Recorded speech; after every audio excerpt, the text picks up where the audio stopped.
Sequência Sancti Evangelii segundo Lucan. Glória a Tibi, Domine. Naquele tempo, Jesus retirou-se para o monte a orar, passando toda a noite na oração com Deus.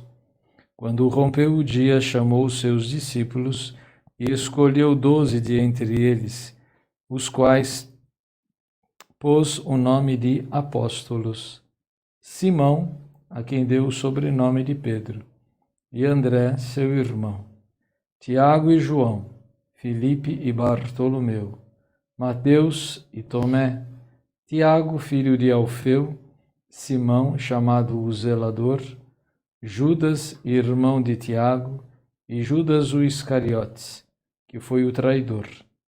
Em seguida, desceu com eles e parou na planície. Ele e um numeroso grupo de discípulos, com uma grande multidão de povo de toda a Judéia e até de Jerusalém, bem como da zona marítima de Tiro e de Sidônia, que tinham vindo para o ouvir e para serem curados das suas doenças. Os que eram atormentados pelos espíritos impuros curavam-se igualmente. Toda esta multidão procurava tocar-lhe, porque dele saía uma força que os curava a todos. Per Evangelii dicta, delegantur nostra, delita. Em nome do Pai, do Filho e do Espírito Santo. Amém. Meus caríssimos irmãos, em nosso Senhor Jesus Cristo, a propósito da festa de São Bartolomeu, temos a oportunidade de refletirmos justamente no lugar de cada um dentro da igreja, de como afirma São Paulo, a igreja é constituída como que por um corpo, e um corpo é dividido em membros, e assim há uma ordem de importância nos membros do nosso corpo, né? Nós podemos viver sem um dedo, mas não se pode viver sem a cabeça e nem sem o coração. E vai dizer São Paulo que os apóstolos, uma vez constituídos por nosso Senhor Jesus Cristo, não é, constituem a hierarquia da igreja. E eles vêm, de fato, em primeiro lugar. E a eles é garantido a transmissão dos sacramentos para os fiéis, assegurada a doutrina na pessoa de Pedro, é através da vida eclesiástica que nós temos membros que podem celebrar a Santa Missa e fazer Cristo presente. São eles também os primeiros responsáveis pelo anúncio, não é, da palavra de Deus, o anúncio, vamos dizer assim, a ação missionária da igreja está, em primeiro lugar, sobre sua responsabilidade. Mas uma cabeça não vive sem corpo, sem o resto do corpo, e um corpo não sobrevive sem a cabeça.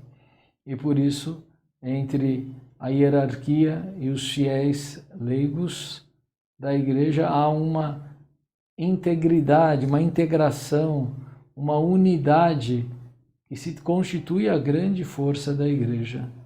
A igreja, por meio da autoridade eclesiástica, nos concede o governo da igreja, os sacramentos da igreja, a disciplina da própria igreja, e os leigos, em primeiro lugar, pela constituição da família, garantem a própria sobrevivência da igreja, por meio das famílias, das quais irão nascer aqueles que haverão de cuidar depois, mais tarde, da vida eclesiástica e cuidar vamos dizer assim, desse patrimônio espiritual da igreja.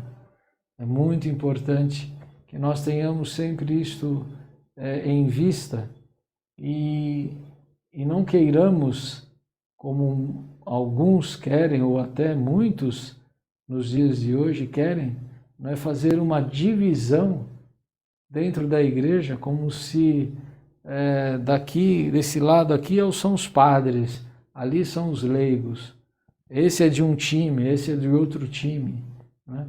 Bom, aqui nós temos constituído então duas igrejas. Jesus fundou duas.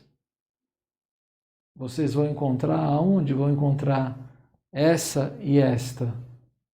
Ou só vamos encontrar a igreja de Cristo, composta de cabeça, tronco e membros, numa perfeita unidade, sem negar de modo nenhum a sua grande diversidade, assim como são muitos os membros da igreja, mas todos formam um só corpo e sozinhos, não dão em nada. Por isso que a gente fala que uma igreja sem cabeça, autocéfala, é que nem um animal sem cabeça. Dá 2, 3 passos para frente, depois cai morto no chão. Não existe catolicismo, feito só da vida eclesiástica, não existe catolicismo feito só da vida laical, mas o verdadeiro catolicismo está na união destas duas forças, em que uma vive para o outro e os dois vivem para o corpo. E este corpo vive, a serviço de Deus nosso Senhor. É preciso renovar diariamente. E quando abaixam essas tentações, contra as coisas da igreja, contra a fé, quando acontecem de membros da igreja caírem, a gente tem de se lembrar que estas coisas não são novidades na igreja.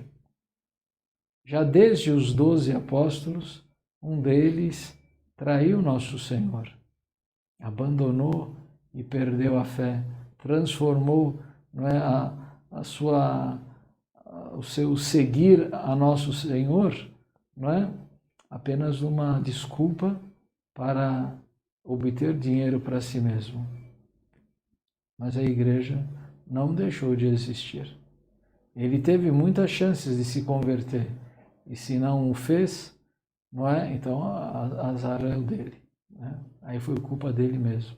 Mas a igreja também, nunca deixou de, ao mesmo tempo, incentivar a santificação dos leigos, especialmente pelo campo de batalha em que eles se encontram, ou seja, diretamente no mundo, diretamente lidando com pessoas que possuem a mesma fé, mas não têm a mesma prática. Outros que não têm fé, nem têm prática. Outros que têm curiosidade, mas precisam de um bom exemplo. E assim, meus irmãos, a nossa vida católica não deve se alterar, mesmo em meio a estas confusões dos dias de hoje. É possível observar os mandamentos? Claro que é. Quando Jesus disse para observarmos os mandamentos, e a sua palavra se referia a todos os homens, sem exceção.